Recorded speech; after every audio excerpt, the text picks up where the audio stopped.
Hello students, तो आज मैं आपको बताऊंगी रेडियो एक्टिविटी के बारे में, जिससे कि काफ़ी सारे क्वेश्चंस हर बार पूछा जाता है रेडियो एक्टिविटी को। और इसमें अल्फ़ा बीटा गामा जो रेज है उनसे भी क्वेश्चन आता है। तो आज बात करते हैं रेडियो एक्टिविटी के ऊपर। पहले देखते हैं कि रेडियो एक्टिविटी है क्या। It is a process by which unstable atomic nuclei release energy in the form of radiation to become more stable.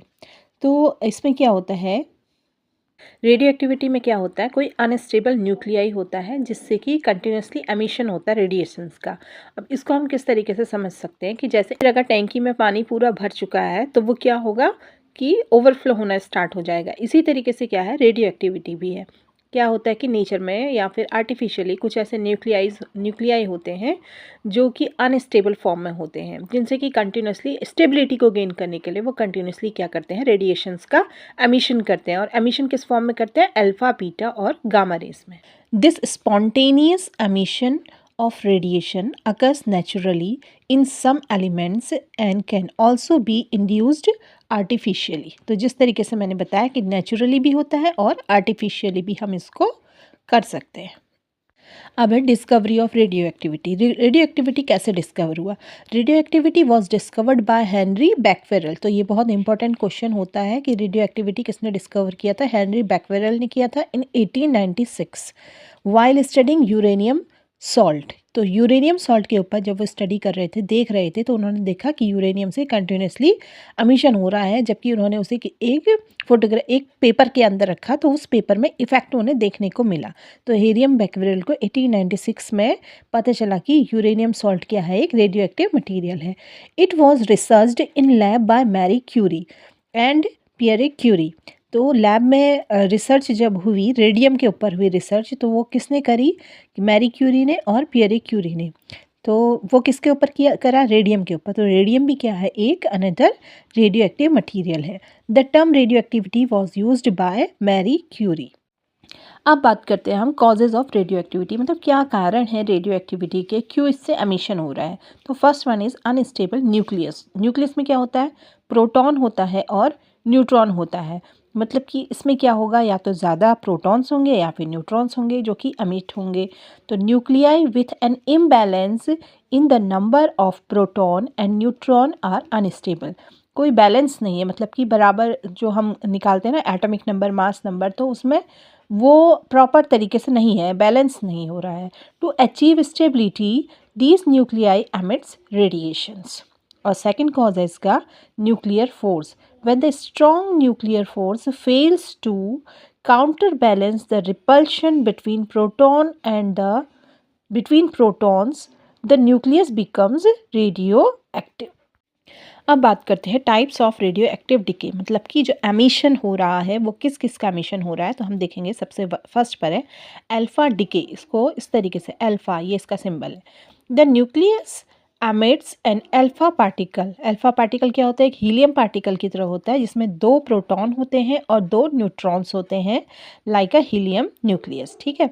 It results a decrease in atomic number by 2 and mass number by 4। तो जैसे helium है, ठीक है, helium है तो atomic number को हम नीचे लिखते हैं और मास नंबर को हम ऊपर लिखते हैं। एटॉमिक नंबर क्या होता है, नंबर ऑफ प्रोटॉन्स, और मास नंबर क्या होता है, number of protons plus number of neutrons. ठीक है। तो ये हो गए प्रोटॉन्स, 2 प्रोटॉन, और मास नंबर होता है प्रोटॉन प्लस न्यूट्रॉन, तो इसका मतलब 2 प्रोटॉन है। नाउ बीटा डिके, बीटा को हम, ये है बीटा का symbol. It occurs when a neutron in the nucleus convert into proton. Beta particle is either an electron, इसको E माइनस भी लिख सकते हैं और B माइनस, बीटा माइनस ऐसे भी लिख सकते हैं, और पॉजिट्रॉन, पॉजिट्रॉन को भी हम कैसे लिख सकते हैं, beta plus, and is accompanied by neutrino और एंटी न्यूट्रिनो। और जो थर्ड वन है वो है gamma decay. Gamma decay involves the emission of high energy electromagnetic radiations, means gamma rays, from the nucleus. It usually occurs after alpha or beta decay when the nucleus is in excited state. There is no change in the atomic or mass number. Atomic और mass number में इसलिए change नहीं होता है क्योंकि इसमें ना तो कोई मास होता है और ना ही इसमें कोई चार्ज होता है।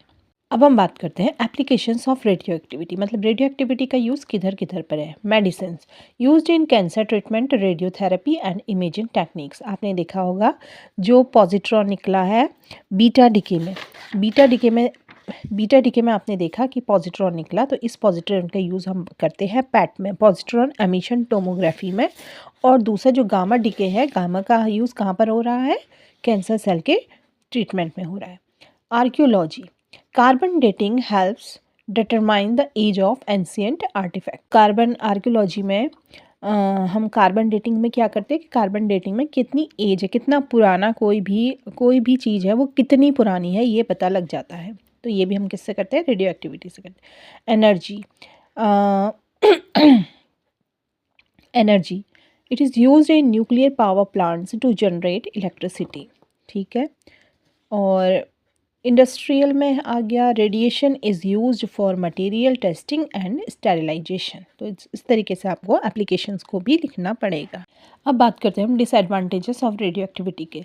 तो रेडियो एक्टिविटी देखिए आप, अल्फ़ा बीटा जो गामा रेडिएशंस हैं वो बहुत ही ज़्यादा एनर्जी के हैं और उससे आपकी बॉडी पे काफ़ी ज़्यादा फ़र्क पड़ेगा। तो किस तरीके से पड़ेगा, prolonged exposure to radiation can cause severe health issue including DNA damage. आपका डीएनए डैमेज हो सकता है, रेडिएशन सिकनेस हो सकती है, इंक्रीज्ड कैंसर रिस्क। ठीक है। तो डीएनए डैमेज डायरेक्ट डीएनए पे अटैक करता है, डीएनए के जो हेलिकल्स होते हैं। दूसरा, रेडिएशन सिकनेस मतलब नौसिया, वॉमिटिंग, वीकनेस, इस तरीके की आफ्टर जो रेडिएशन, आप रेडियो एक्टिविटी के एरिया में रहते हैं तो उसके बाद आपको रेडिएशन सिकनेस भी देखने को मिलती है। देन इंक्रीज्ड कैंसर रिस्क, तो जब आपके डीएनए पर कोई भी कॉम्प्लिकेशंस आती हैं डीएनए के लेवल पर, तो वो क्या करता है कि कैंसर के रिस्क को बढ़ा देता है। ठीक है। Now radioactive material must be handled with extreme care to prevent harm to human and the environment। तो हमें बहुत ही केयरफुली इसको ट्रीट किया जाता है, ट्रीटमेंट करना होता है। अगर कहीं पर रेडियो एक्टिव मटीरियल मिल भी जाता है तो वहाँ पर भी बहुत ही हमें प्रिवेंशंस लेने होते हैं। Difference between alpha beta and gamma radiations. तो इस तरीके से यहाँ पर प्रॉपर्टी डालेंगे कि किस प्रॉपर्टी को आप डिस्क्राइब करने वाले हैं और प्रॉपरली आपको डिस्क्राइब करनी है हर प्रॉपर्टी को, alpha beta and gamma. First one is nature. तो अल्फ़ा का आप पहले भी लिख चुके हैं अल्फ़ा डीके में, लेकिन वो आपने रेडियो एक्टिविटी को जब एक्सप्लेन किया था तब लिखा था। यहाँ पर आपको डिफरेंस में ये दिखाना पड़ेगा। तो alpha consist of helium nuclei, वहाँ पर बताया था 2He4, तो 2 प्रोटॉन्स हैं। और यहाँ पर ये क्या होता है, एटॉमिक मास नंबर, जिसमें 2 प्रोटॉन्स हैं और 2 न्यूट्रॉन्स हैं। Now beta consist of high energy particles, beta minus this is electron, beta plus this is positron, and gamma high energy electromagnetic waves, photons मतलब क्या होता है, जो एनर्जी के बंडल्स होते हैं। ठीक है। तो high energy electromagnetic waves with no charge और mass. Second one is charge. तो चार्ज क्या होता है, अल्फ़ा में है पॉजिटिव चार्ज, बीटा में है बीटा माइनस मतलब नेगेटिव, बीटा प्लस मतलब पॉजिटिव, और गामा में न्यूट्रल होता है मतलब कि no charge.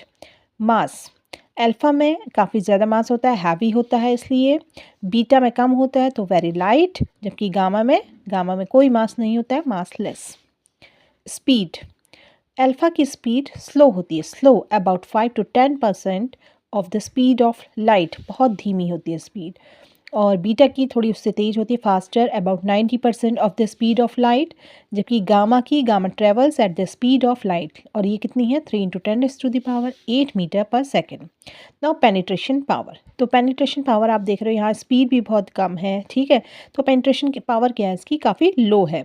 Easily stopped by a paper और even the outer layer of the skin, मतलब ज़्यादा डेप्थ में ये नहीं जा सकती है, बहुत ही कम होती है, इसकी स्पीड कम है तो इसकी पेनिट्रेशन पावर भी काफ़ी कम है। नाउ बीटा की मीडियम स्पीड है, it penetrate paper but stopped by the thin sheet of aluminium. और वहीं गामा की काफ़ी ज़्यादा होती है, हाई पेनिट्रेशन पावर है, इट रिक्वायर्स गामा की हाई पेनिट्रेशन पावर है, it requires dense material like thick lead और कंक्रीट टू स्टॉप। अब बात करते हैं आयनाइजेशन पावर, मतलब कितना आयनाइजेशन क्रिएट करता है ये किसी मैटर में। तो अल्फ़ा जो है अल्फ़ा बहुत ज़्यादा आयनाइज करता है। अल्फ़ा की जो आयनाइजेशन पावर है वो वेरी हाई है। It causes significant ionization in nearby atoms. और बीटा की मॉडरेट है, मॉडरेट आयनाइजेशन पावर है, जबकि गामा की सबसे कम आयनाइजेशन पावर है, low ionization power. Now effects on the nucleus. यहाँ क्या है, अल्फ़ा में mass number decreases by 4, atomic number decreases by 2। ठीक है, क्यों? क्योंकि He2He4, तो एटॉमिक नंबर डिक्रीजेज बाय 2 जब अल्फ़ा पार्टिकल निकलेगा किसी से, और mass number decreases by 4। Beta में है एटॉमिक नंबर इंक्रीजेज और decreases by 1, mass number unchange, क्योंकि एक पॉजिटिव है और एक नेगेटिव है, तो कभी या तो डिक्रीज होगा या फिर इंक्रीज होगा। और गामा में है no change in atomic number और मास नंबर। अब देखते हैं हम एग्जांपल्स। तो अल्फा का है 90 thallium, thallium 238 plus alpha.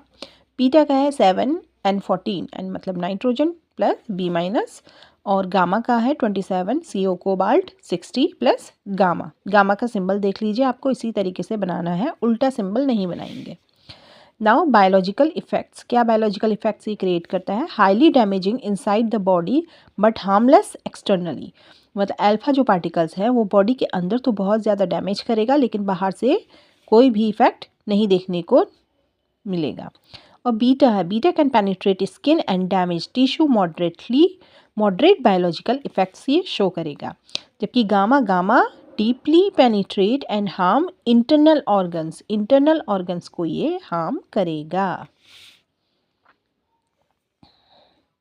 Applications, alpha के एप्लीकेशंस हैं स्मोक डिटेक्टर, स्मोक डिटेक्टर्स में यूज़ होगा, और कैंसर थेरेपी में यूज़ होगा।